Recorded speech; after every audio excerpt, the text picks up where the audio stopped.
Salam, salam, peuple de Dieu.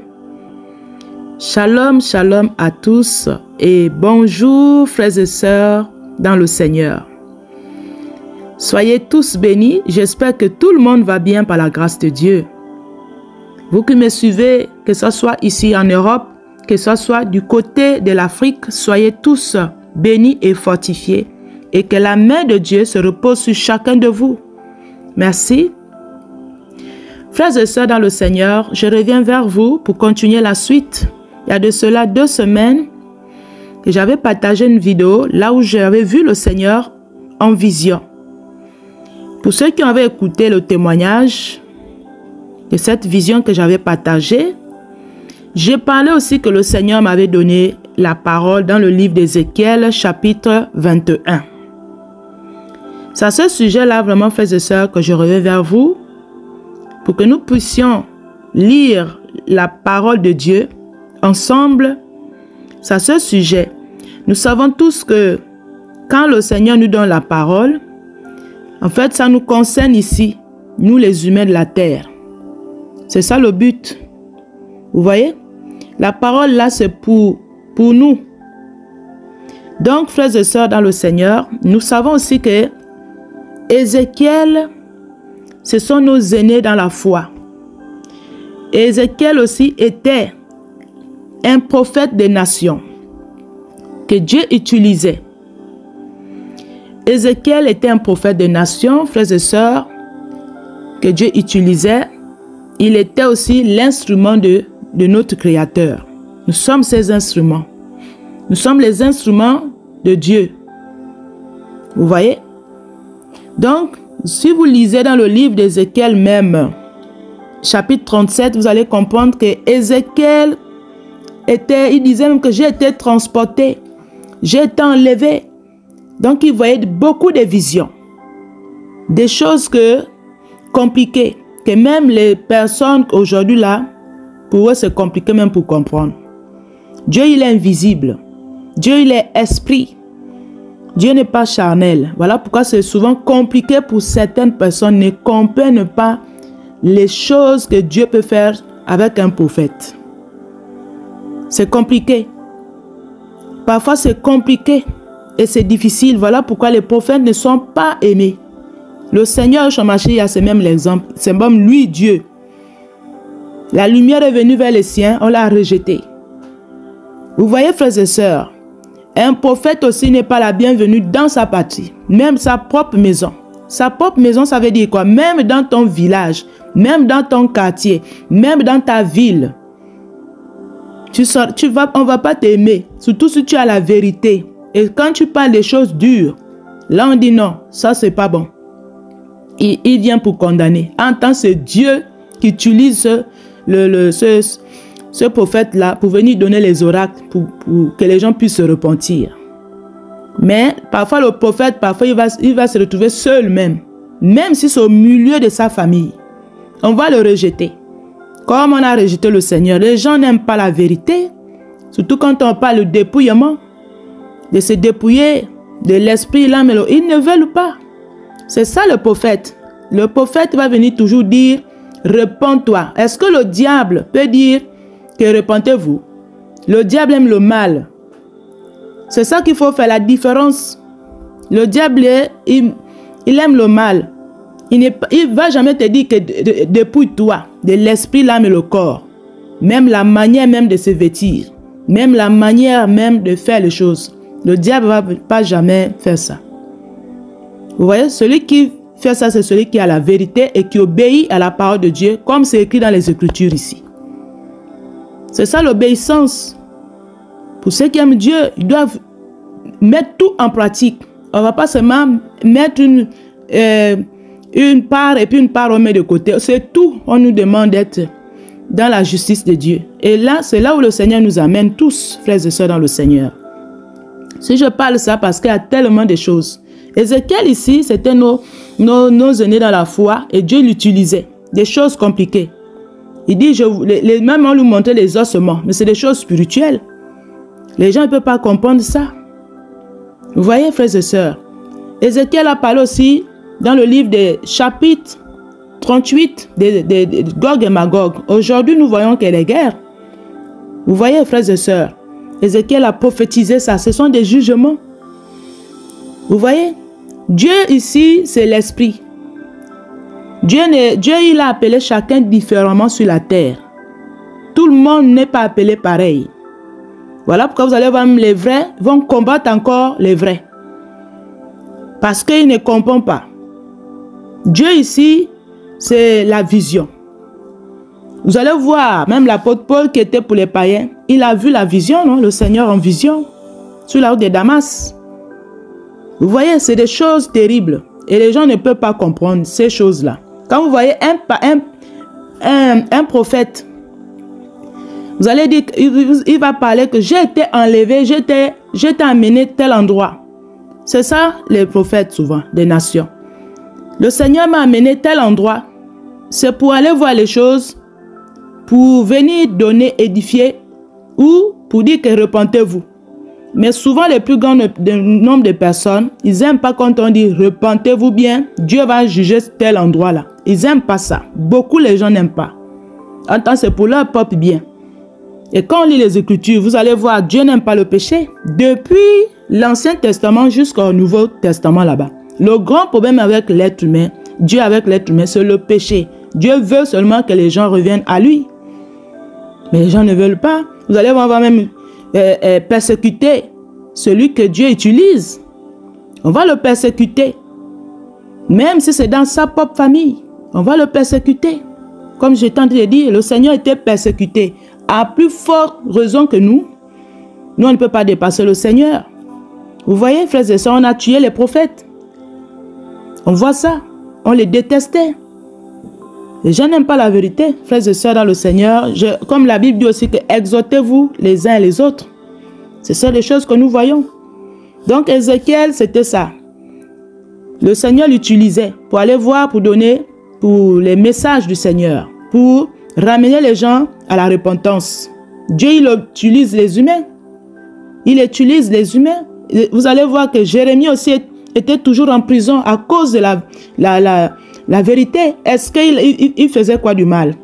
C'était à cause de la vérité. Mais le mettant en prison. Quand on le mettait en prison, c'est comme si il avait tort. En temps, il avait raison. Vous voyez? C'est compliqué. Et les gens ne peuvent pas comprendre ça. Donc, ici, c'était ça. Ézéchiel était un prophète des nations. Que Dieu amenait dans des endroits pour voir les choses, pour venir annoncer les oracles de l'Éternel. Vous voyez? C'était comme ça. Même les apôtres là, ils voyaient ça. Donc, vous allez voir même Philippe, quand il avait baptisé l'eunuque, si vous lisez dans Actes, je crois chapitre chapitre 8, verset 39 là-bas, je crois, hein, dans Actes, Philippe a baptisé l'eunuque. On dit qu'après, il était enlevé. Il s'est retrouvé dans une autre ville, vers les Césarées là-bas, pour continuer à évangéliser. Mais aujourd'hui, si on va voir ça, on va dire, oh, ça là, c'est pas bon, c'est le diable. Donc beaucoup, ils pensent que c'est le diable. Vous voyez le problème, ce qui se passe. Même le Seigneur, quand il avait guéri, l'aveugle là, quand il avait pris la boue, la salive, il a frotté aux yeux. C'est la parole de connaissance. Vous voyez, il a frotté et l'aveugle a retrouvé la vue. Il voyait maintenant. Donc Dieu, on ne doit pas limiter Dieu aussi. Il y a beaucoup qui limitent Dieu. Dieu n'a pas de limite. Notre Dieu, il est esprit, il n'est pas charnel comme nous ici, comme nous voyons les choses. Il a dit, vos pensées ne sont pas mes pensées. Vos voix ne sont pas mes voix. La manière que Dieu voit, ce n'est pas comme nous les humains. Voilà pourquoi ça nous étonne, mais c'est le péché qui fait ça. Ça étonne beaucoup les gens, que pourquoi ils voient. Il n'y a que lui qui voit les choses.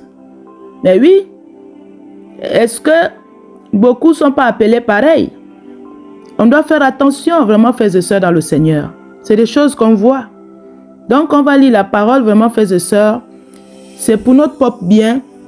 C'est pour nous édifier. C'est pour qu'un plus grand nombre de personnes reviennent à leur Créateur.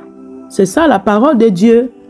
Donc on va lire et on va comprendre ce que Dieu veut dire dans sa parole, vraiment frères et sœurs, dans le livre de Ézéchiel, chapitre 21, comme le Seigneur nous avait confié. Donc on va lire tout doucement. La parole de l'Éternel me fut adressée en ce mot. Fils de l'homme, tourne ta face vers le midi et parle contre le midi. Prophétise contre la forêt des champs du midi. Tu diras à la forêt du midi, écoute la parole de l'Éternel. Ainsi parle le Seigneur, l'Éternel. Je vais allumer un feu au-dedans de toi, et il dévorera tout arbre vert et tout arbre sec. La flamme ardente ne s'éteindra point, et tout visage en sera brûlé du midi au septentrion. Et toute chair verra que moi, l'Éternel, je l'ai allumé. Il ne s'éteindra point. J'ai dit, ah, Seigneur éternel, ils disent de moi, ce n'est pas un faiseur de paraboles. Et la parole de l'Éternel me fut adressée en ce mot. Fils de l'homme, tourne ta face vers Jérusalem et parle contre les lieux saints. Prophétise contre le pays d'Israël. Tu diras au pays d'Israël, ainsi parle l'Éternel, voici j'en veux à toi. Je tirerai mon épée de son fourreau et j'exterminerai du milieu de toi le juste et le méchant, parce que je veux l'exterminer du milieu de toi, le juste et le méchant. Mon épée sortira de son fourreau pour frapper toute chair du midi au septentrion, et toute chair saura que moi l'Éternel, j'ai tiré mon épée de son fourreau.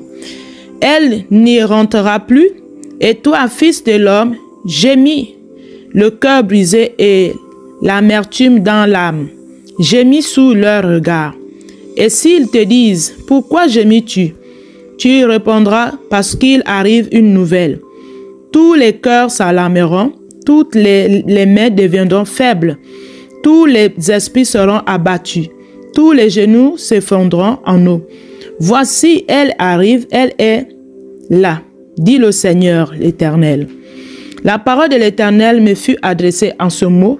Fils de l'homme, prophétise et dis, ainsi parle l'Éternel, dis l'épée, elle est aiguisée, elle est polie. C'est pour massacrer qu'elle est aiguisée, c'est pour interceller qu'elle est polie. Nous réjouirons-nous le sceptre de mon fils. Méprise tout bois. On l'a donné à polir pour que la main la saisisse. Elle s'est aiguisée. L'épée, elle est polie pour armer les mains de celui qui massacre. Crie et gémis, fils de l'homme, car elle est tirée contre mon peuple, contre tous les princes d'Israël. Ils sont livrés à l'épée avec mon peuple. Frappe donc sur ta cuisse. Oui, l'épreuve sera faite, et que sera si c'est le sceptre qui méprise. Tout n'est plus, dit le Seigneur et l'Éternel. Et toi, fils de l'homme, prophétise et frappe des mains, et que le coup de l'épée soit doublé, soit triplé. C'est l'épée du carnage, l'épée du grand carnage, l'épée qui doit les poursuivre, pour jeter le front dans les cœurs, pour multiplier les victimes à toutes leurs portes. Je le menacerai de l'épée. Ah, elle est faite pour interceller, elle est aiguisée pour massacrer. Rassemble tes forces, tourne-toi à droite, place-toi, tourne-toi à gauche, dirige tout de tous côtés ton tranchant. Et moi aussi, je frapperai des mains et j'assouvrirai ma fureur. C'est moi l'Éternel qui parle. La parole de l'Éternel me fut adressée en ce mot. Fils de l'homme, trace 2 chemins pour servir de passage à l'épée du roi de Babylone. Tous les 2 doivent sortir du même pays. Marque un signe.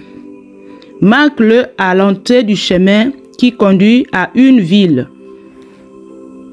Tu traceras l'un des chemins pour que l'épée arrive à Rabat, ville des enfants d'Amo, et l'autre pour qu'elle arrive en Juda, à Jérusalem, ville fortifiée. Car le roi de Babylone se tient au carrefour, à l'entrée des deux chemins pour tirer de présages. Il secoue les flèches, il interroge les téraphins, il examine le foie.